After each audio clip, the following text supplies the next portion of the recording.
Aujourd'hui, nous sommes en Lozère, à côté de Florac-Trois-Rivières, et nous sommes venus préparer un atelier de sensibilisation au choix des essences en climat changeant. Donc, quels sont les critères du sol qui sont importants pour ce choix des essences? Comment l'arbre, le sol, le climat interagissent? Ce qu'il est important de comprendre pour mieux agir en tant que forestier. C'est important d'organiser des ateliers de sensibilisation aux problématiques des sols forestiers. Si on fait le bilan, il n'y a pas tant d'acteurs qui bossent en forêt qui connaissent bien les sols forestiers et les problématiques. Alors, le sol, c'est un sujet primordial pour la vie de la forêt.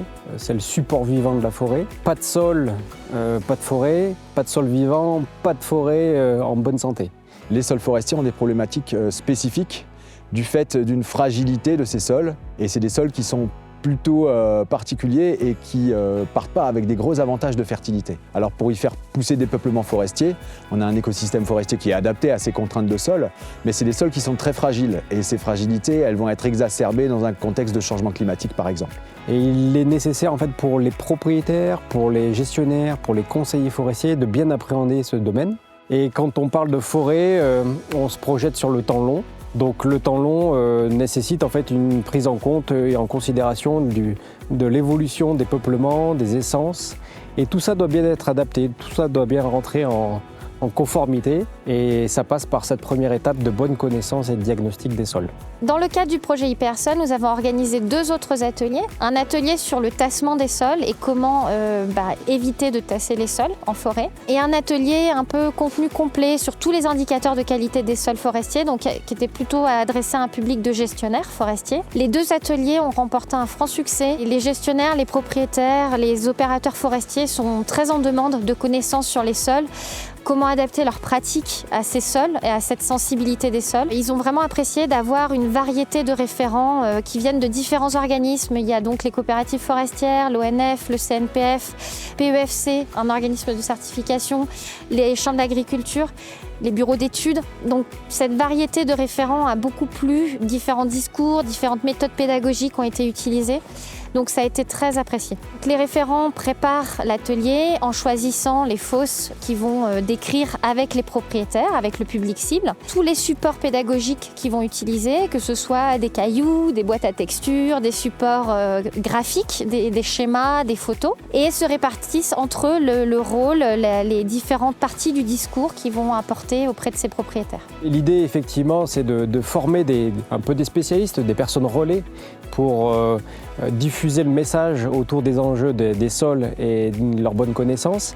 Dans notre travail au quotidien au niveau du parc national, on cherche à déterminer, à qualifier ce qu'on appelle les habitats naturels. L'idée en fait c'est de savoir à l'endroit où on se trouve, quelle espèce et quel milieu on devrait trouver. Pour ça il faut qu'on connaisse en fait précisément, qu'on sache déterminer en fait la nature du sol et notamment des premiers horizons.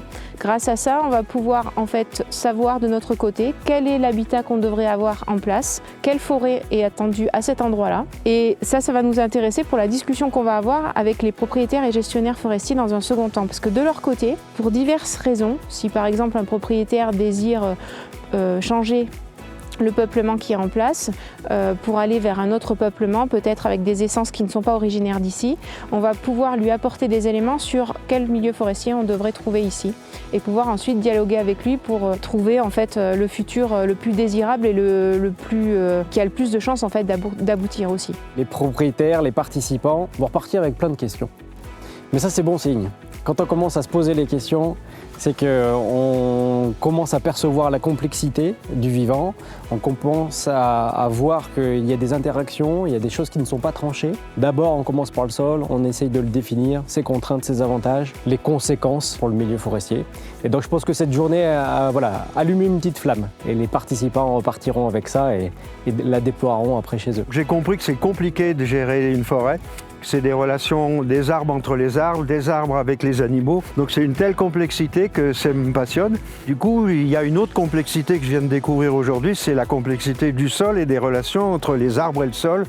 Donc voilà, je suis super content d'apprendre ce que c'est qu'une complexité du monde vivant. Dans le cadre du changement climatique, c'est très important d'avoir des informations sur les essences forestières, mais c'est aussi très important d'avoir des connaissances sur le sol, sur les fondamentaux du sol, pour prendre en compte notamment la réserve utile en eau de ces sols, et de passer une journée au cours d'une année pour suivre une formation et rappeler les fondamentaux du sol me semble vraiment nécessaire. Moi, ce qui m'a beaucoup intéressée, c'est de mieux comprendre en fait la relation entre le type de sol, l'endroit où je me trouve avec la roche, mais aussi bien sûr les conditions météo, etc.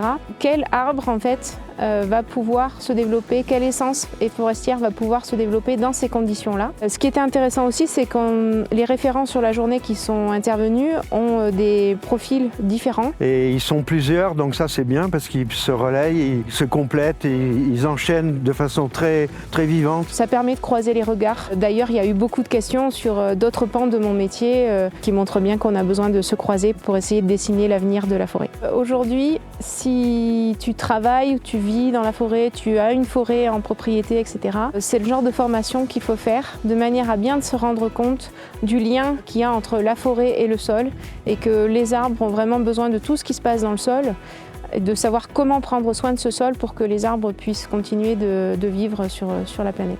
Si vous êtes un amoureux des arbres, il faut être aussi amoureux du sol, parce que pas de sol, pas d'arbres. Et vous allez essayer de comprendre, grâce à ces éléments-là, à ces formations-là, les bons choix à faire, à la fois pour les essences objectives d'aujourd'hui et celles de demain.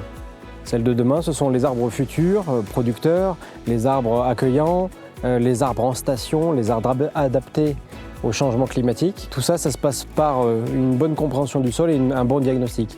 Donc avant de commencer à planter, commencez d'abord à regarder votre sol et pour bien le décrypter, participer à ce genre d'atelier de formation.